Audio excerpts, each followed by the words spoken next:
What if I told you there's a world where Travis Scott decides to leave Jordan Brand, takes a meeting with Adidas, and becomes a new Ye? Jim Jones speak highly of fashion coming out of Harlem and say Brooklyn ain't got nothing on Harlem. What y'all think about that? Is Clint Cortez taking over the US, the UK to the US, ruling streetwear? Let's talk about it. So, with the Ja 3 slated to be taking over the basketball world, has Nike showed their hand? Have they provided too much colors too soon with the A2s lurking in the background and the Shea 001s? Nike might have jumped the gun on this one. The OVO store vandalized, dismantled, thousands of $1,000s worth of damage. Why? Because of plagiarism, not giving credit to the artists that they stole from. We're going to talk about it this week on Let's Talk Fashion, starting right now.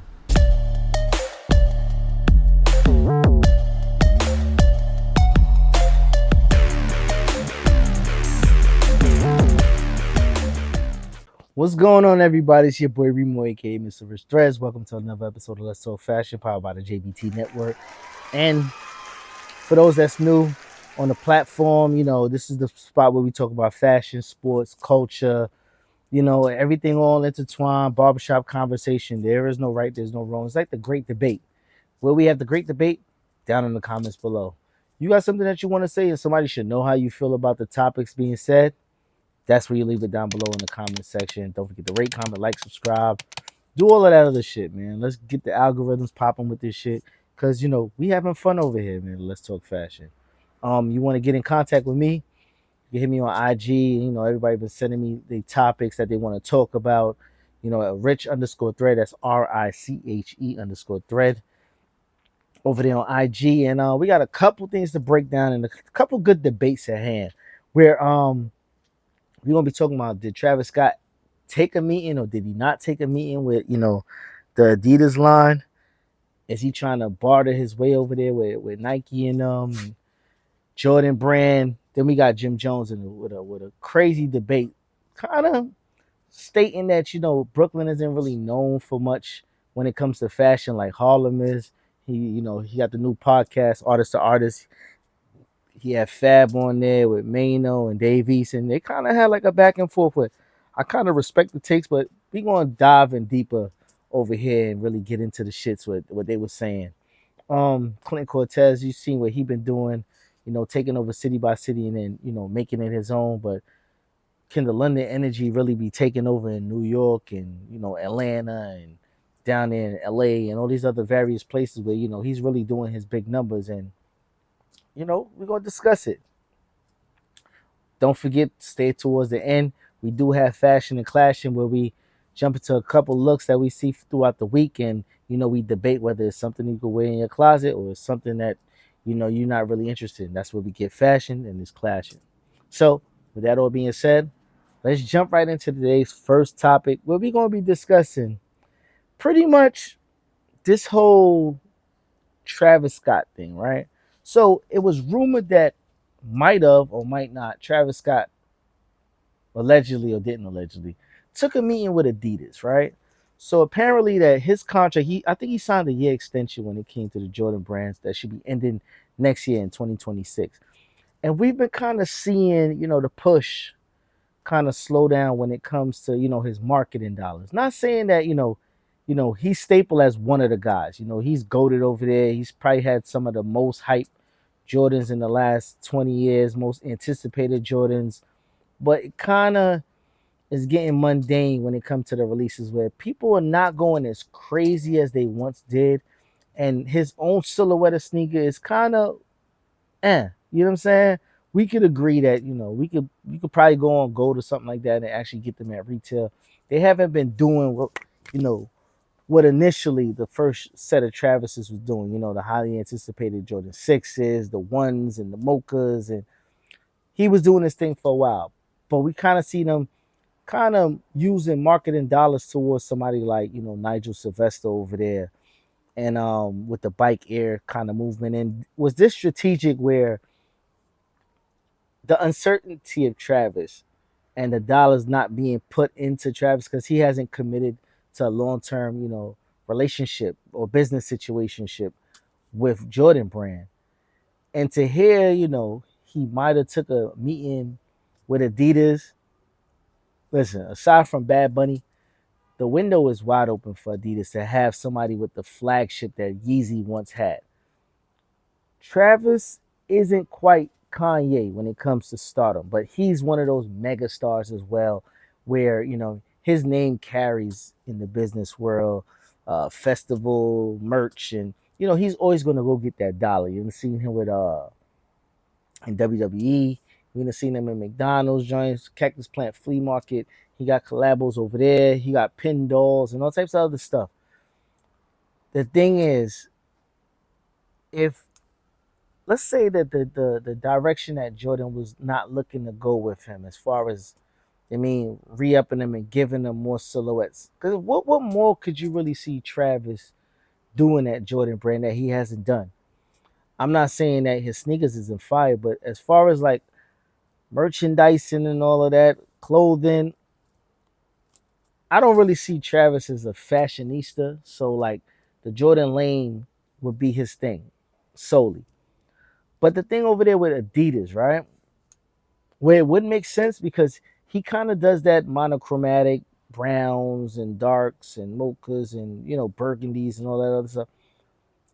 It probably would go really good for somebody because they do have Jerry Lorenzo over there with Fair God, and I believe that connection right there has been an epic failure.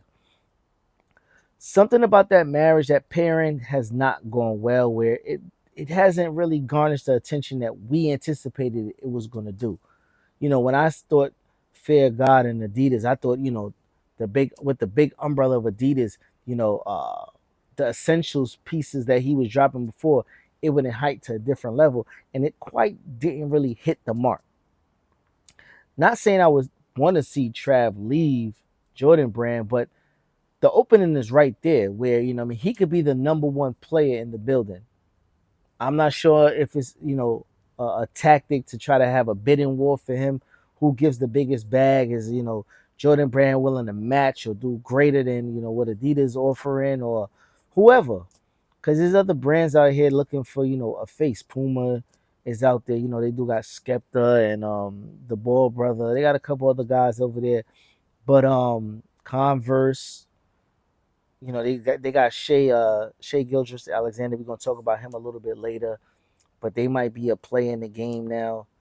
But I could see something like a campaign with Ant Edwards and Travis Scott, and it making sense. Especially you trying to raise the profile of Ant Edwards, and then Travis Scott is already who he is. But Ant Edwards been at Adidas, so it's kind of co-sign to Trav, and Trav a co-sign to him.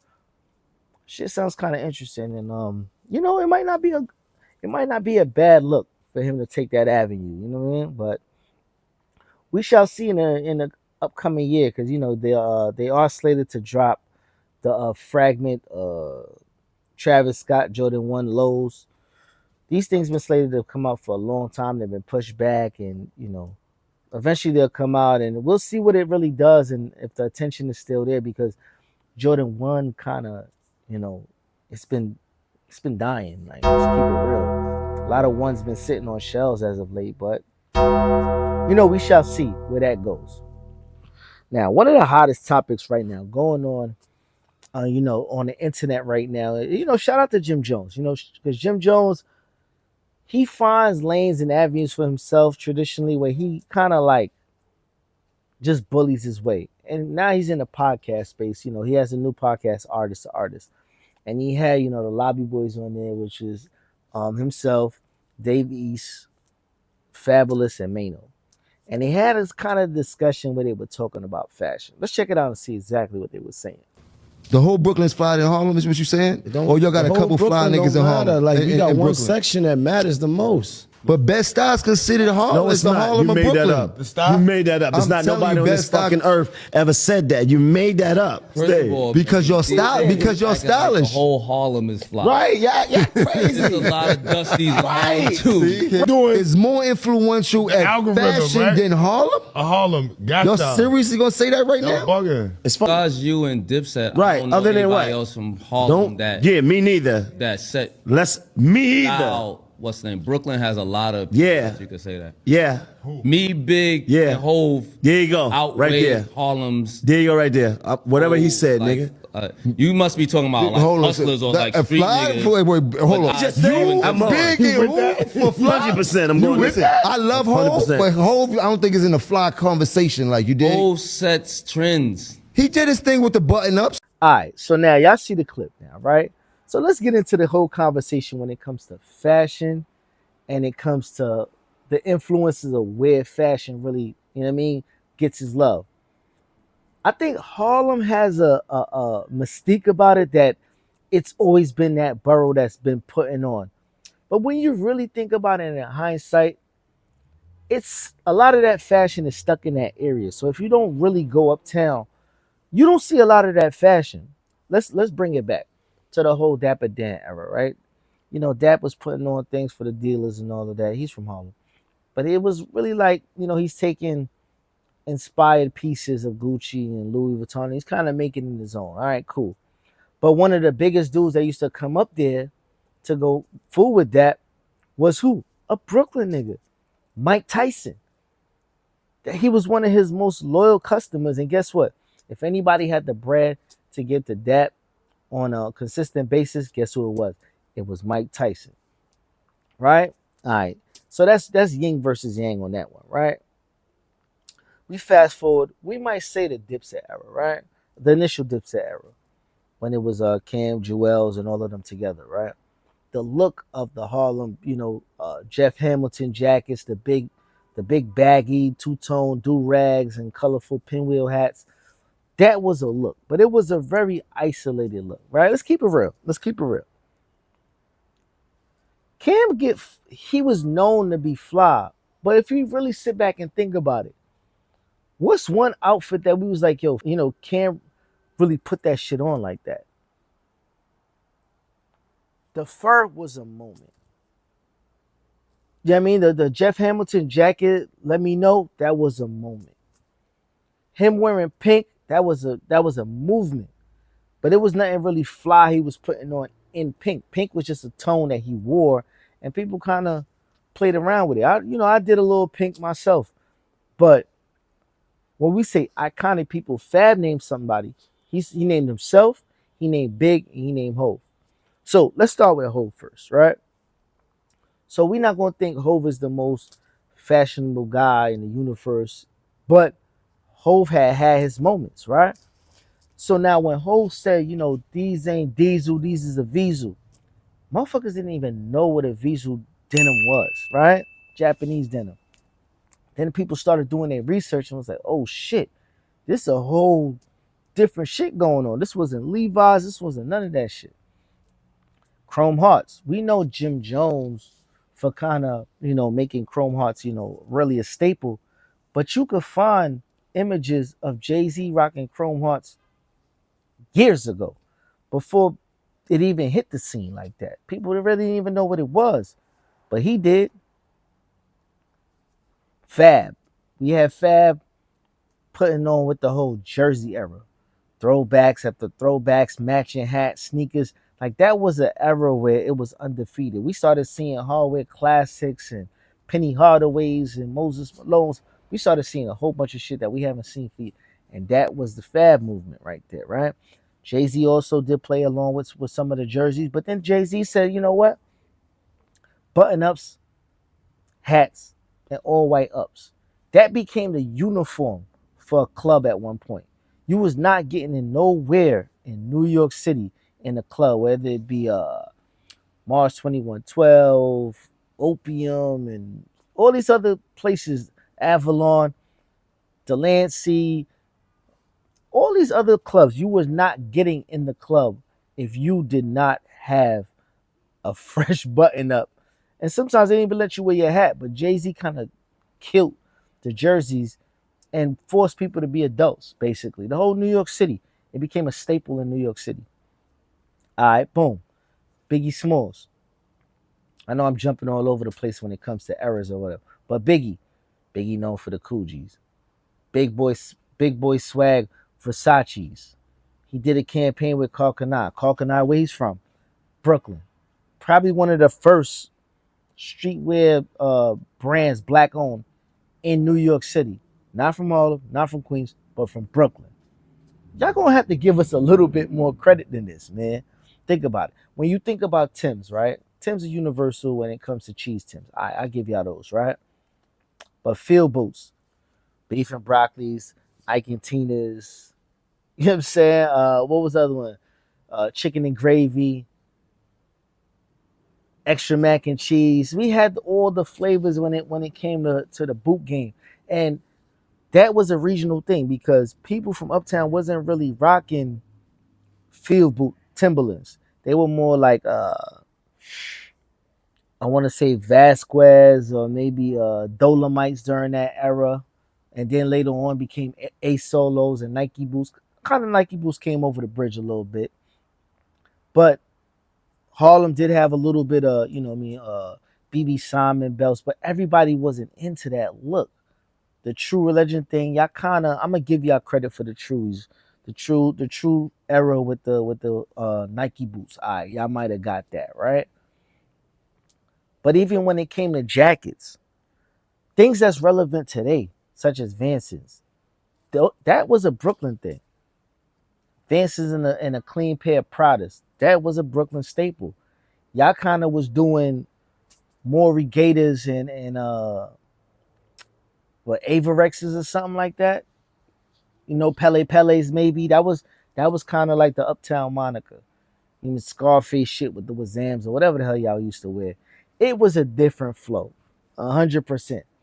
But the fact that people try to discredit Brooklyn when it comes to fashion, it's kind of crazy to me, man.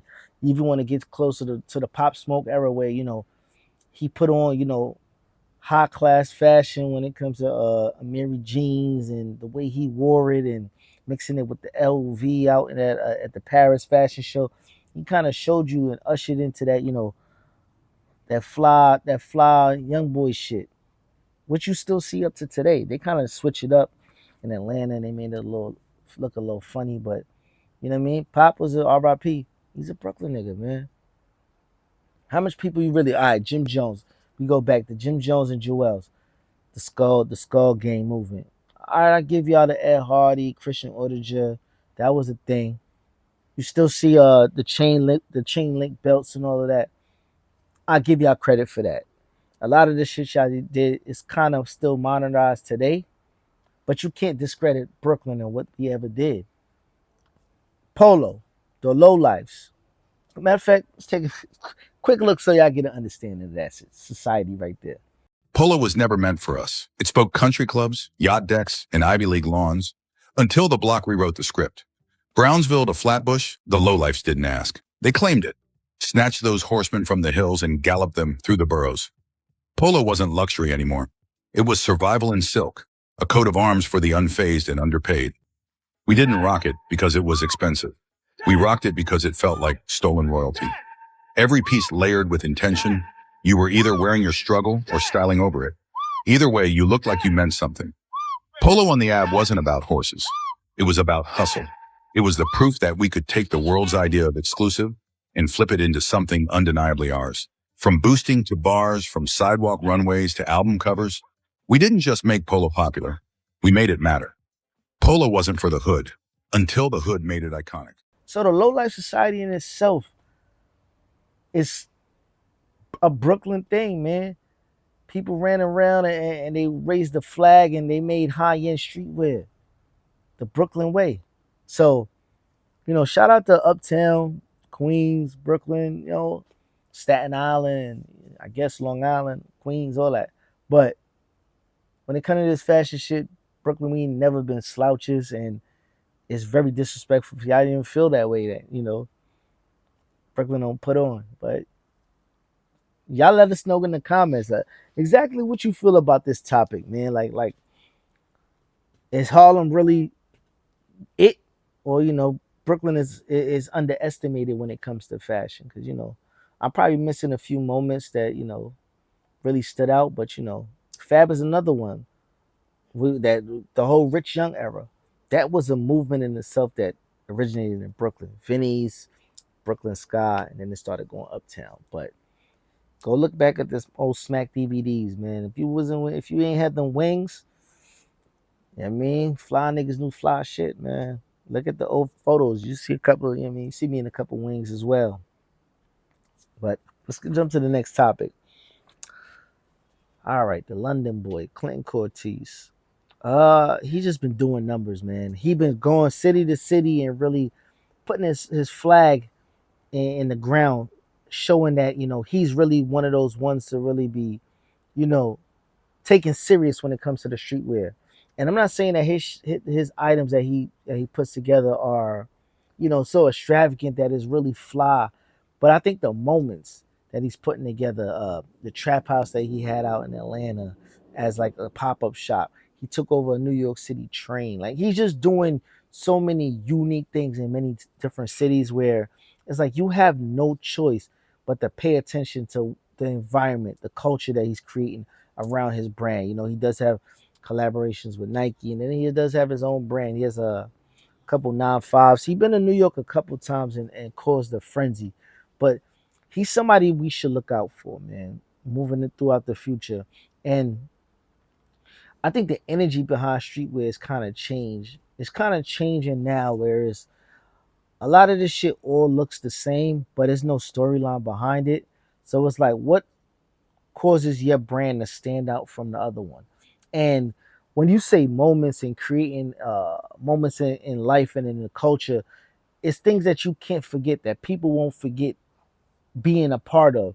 And that's what makes, what he does so amazing. So I like what the brother's doing, and shout out to him, man, because it's hard for people from the US to just gravitate to somebody from the UK, but he himself understand our culture, understand what we're putting together, understand what we enjoy as a community of, whether it be sneakerheads, fashion heads, whatever, what we appreciate and gravitate to. He's kind of, cultivating a culture and an environment for everybody to really like, fully dive into what he got going on. Now, this is the perfect time to really have a discussion when it comes to Nike. So when it comes to Nike and their idea of, the basketball sneaker kind of trying to like become lifestyle again, back onto the scene. I know for a couple of years now, it was hard for people to gravitate other than Jordans to wear on court sneakers, in on the streets, as far as like streetwear and wearing with particular clothes, et cetera, et cetera. But Nike got one. So this whole Ja 3 movement, they got one. The look of the sneaker is amazing. It's very unique. But my issue is, did they put their hand out too early where they released so many colors at the same time? They even got the Nike Bayou where, you could customize your own pair of Ja 3s. You're seeing at least 5, 6 different colors out currently. And then you can make your own. I know the teams and the kids are going to gravitate that, the AAU teams and the schools and all. It's going to be a thing, right? But the problem when it comes to sales, and everybody likes to be exclusive and likes to have moments where the moments mean something. Did Nike miss the mark with that one? Releasing too much too early. Because, in the background, there's, Adidas and Edwards over there rubbing their hands with the AE2s, which, you know, they've been getting leaked here and there, but Edwards been in China really building his name and his brand and his profile. Because you see, when Gilbert Arenas, when Kobe went over there to China, when Tracy McGrady went over there to China, it built their profile so high that the following behind them just became at another level. And the point that they really grooming Ant Edwards. So when you start seeing the releases come out and campaigns behind it, the following is gonna follow with him, and the support is gonna follow with him. Where each release might mean something. He might even have a China release, and that shit mean a whole lot more than anything Adidas than and sorry anything that Nike is over there doing with Ja. It's easily to be forgotten when you release things too early, too soon, because you release a Halloween looking pair during Halloween. That's you get the whole build up and anticipation for that release. But you've seen these things and they're available too early. You played your hand too fast. So now there's another guy over there at Converse who's the MVP and the scoring champ and the NBA champ and the finals MVP and Shea Gilgeous-Alexander, SGA. He does have a pair of I think it's slated to come out actually this week. The Shea 001s by Converse, the butter colorway. So this sneaker, I initially thought they dropped the ball in it because this sneaker should have been available during his playoff run where he was hot as fish grease. But it's perfect timing where now we're seeing the AE1s kind of get its last lap and the AE2's about to come out. So it's kind of in the same realm. And now that the Jaws is here, we don't know what they're gonna do with the Shea Gilgeous-Alexander joints. We don't know what colors. We've seen a couple colorways for him, but we don't know. Are they playing with some, OKC colorways? Are they going to be blending? Are they going to be doing collabs with anybody? It's yet to come to see what they're going to do. But I think personally, Nike, y'all played yourself. Y'all went a little too hard. Pause. A little too fast. Another pause with that. What? We're releasing this Josh shit. Y'all just got happy that y'all found one that was hot. So you know what? Just put out everything. Just put out everything right now. So now when the big dogs coming behind you, pause. That's crazy. Yo. Damn, I'm just pause crazy. With some other silhouettes. I hope y'all got a plan and I hope y'all ready for what comes after that. Pause. That was wild. Because we see what y'all did with the Devin Bookers. So now y'all still running the Devin Booker ones, but giving PEs that we not even checking for right now. So Nike, y'all dropping the ball when it comes to this basketball shit, but I hope y'all got a plan for the background and all of this, man. But y'all got one, so let's see what y'all do with it. We officially reached our favorite part of the show, this Fashion and Clashing. And this part of the show is basically we look over a couple looks throughout the week. We give our take in whether we enjoy the look. Is it something you put in your closet? Then what? It'll be fashion. Or I don't know what that is. I will never wear nothing like that. Then what? Ultimately it's clashing.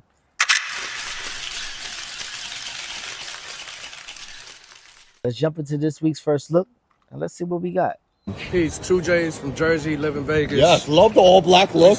Hokas. Yeah. Rico. Social services. Yeah. What's on the top? John Geiger. Boom.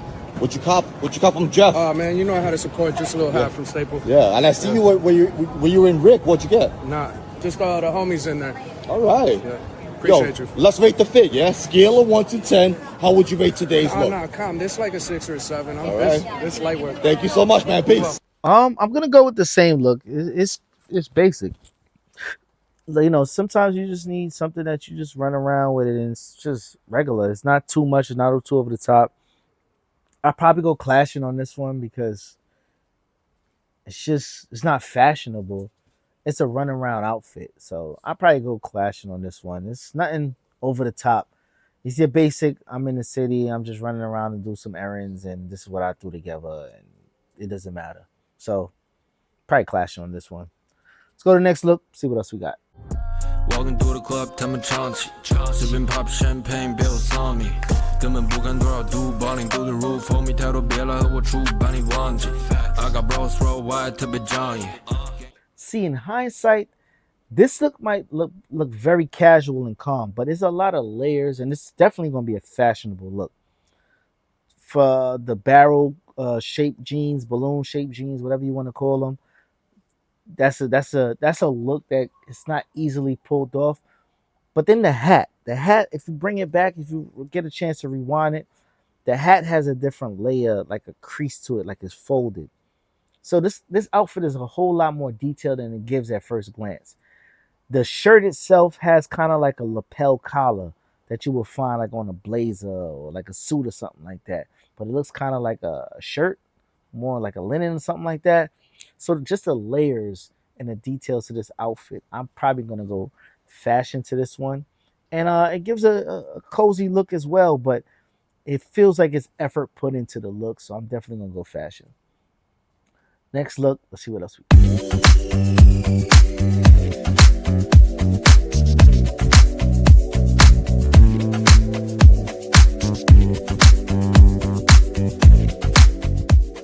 Let's just say this. This outfit is very calm, but it became fashionable because a little bit of razzle dazzle's placed with the poncho, right?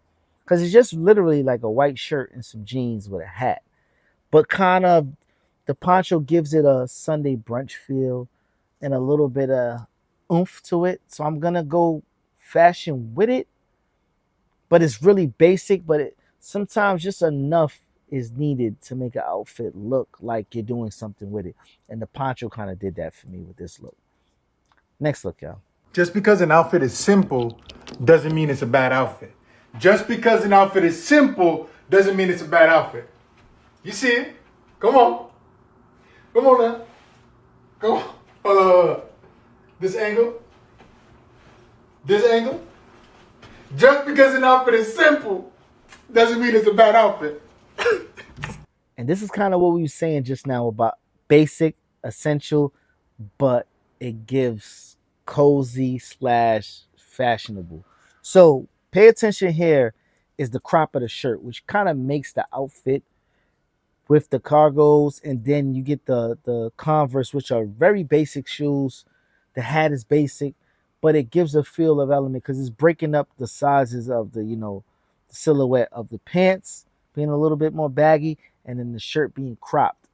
So you're getting the extenuation of the length of the legs and all of that. I hope I ain't say too much with that, but sometimes less is more, and this is a perfect example of less is more, where accessories, rings, and things can add to the layer, of the fit without having to do too much. Because sometimes we see people do a lot when it comes to the fashion shit, but sometimes a lot isn't really needed. So I'm gonna go fashion on this one. Next look. Preppy Pete, Gotham Galleria. I'm doing swim trunks all summer. Let's break it down. Ralph Lauren shirt and tie combo. Ralph Lauren on the swim trunks. These are Cole Haans on the feet. Some light on the wrist today. Lufthansa on the bag. And of course up top, corduroy Salem hat from the thrift store. Let's rate the fit. Scale of 1 to 10. I'll do 6.5 today. Thank you so much. This guy kind of gets me all the time. I see him all the time with the polo from head to toe. I don't know how I feel about the swim shorts with the button up and then the shoes on top. So it kind of gives conflicting feels and looks to the outfit, and then you got it paired with a hat. I like how the semi-casual dress into like urban kind of swing with the hat and the button up, but it's the swim pants for me. And then the shoes with the socks. If you'd have went like swim shorts with like boat shoes, no socks, maybe. But altogether, there's just a lot going on. So I'm gonna go fast. I'm gonna go clashing on this one. Yeah, clashing. Next look, y'all.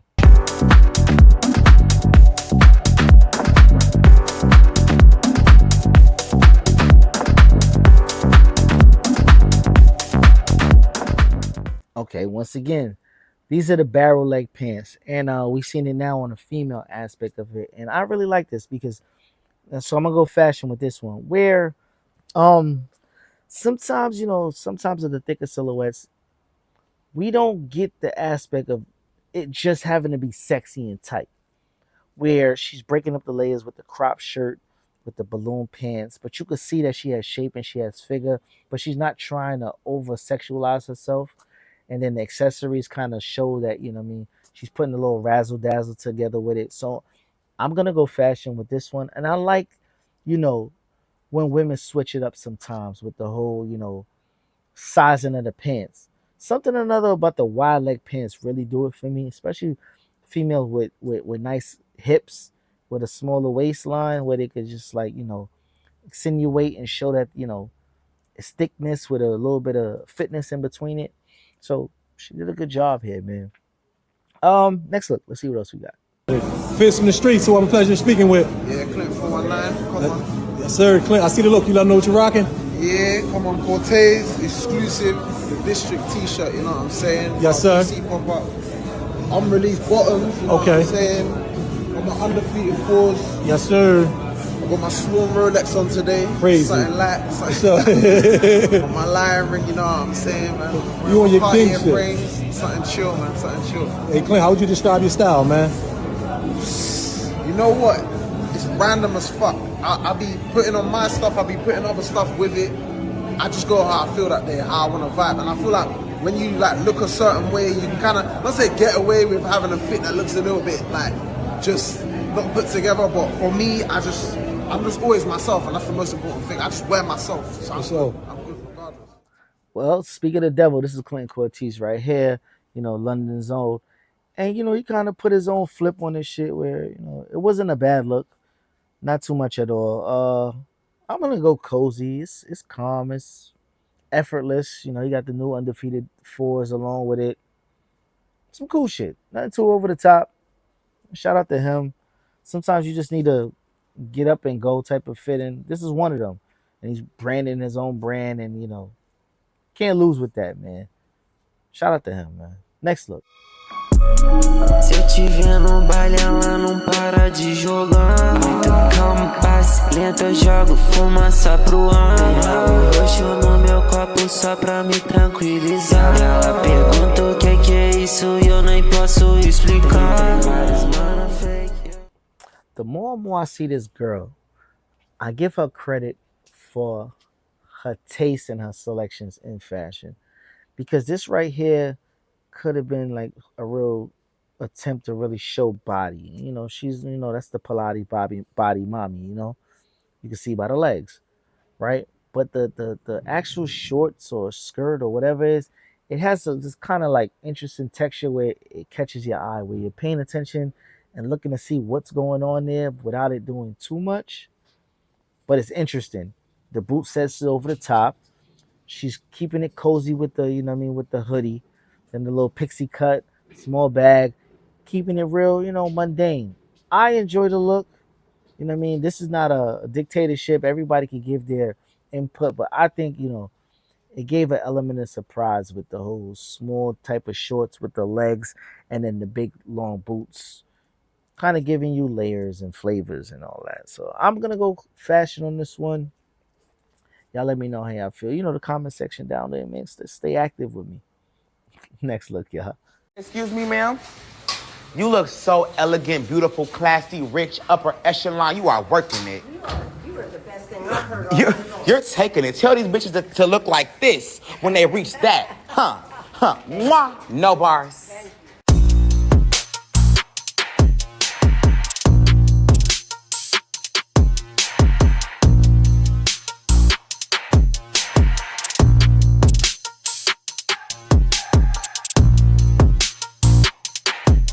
Okay, I told y'all, Brooklyn, we in the building. This is personally one of my childhood friends, Lauren, Miss Material Girl herself.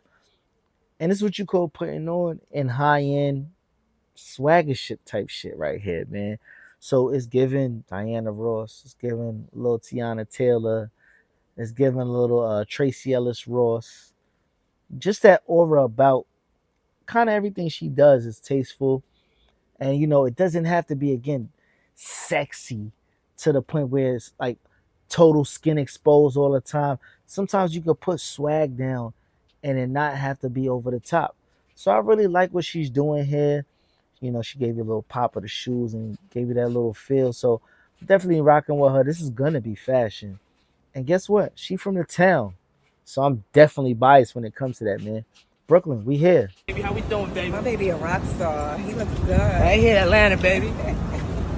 What's up, twin? Never go 100% move. What? Yo, you are a Hey, what you want to do? What you want to do?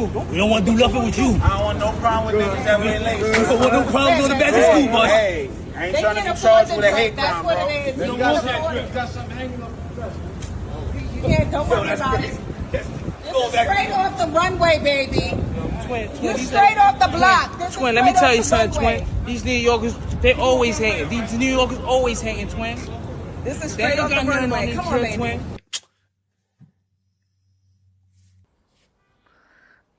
Jeez Louise, Papa. Do I even need to say this one? Do I need to say it? I might as well go ahead. Just write it. Capital letters clashing. Because Atlanta, this is what we doing now. I know a lot been going on in this whole YSL case and Gunna and you know what I mean, Young Thug and all these other Scooter and QP and all this other shit. But let's get back to the fashion aspect of this. Atlanta, this is real bad.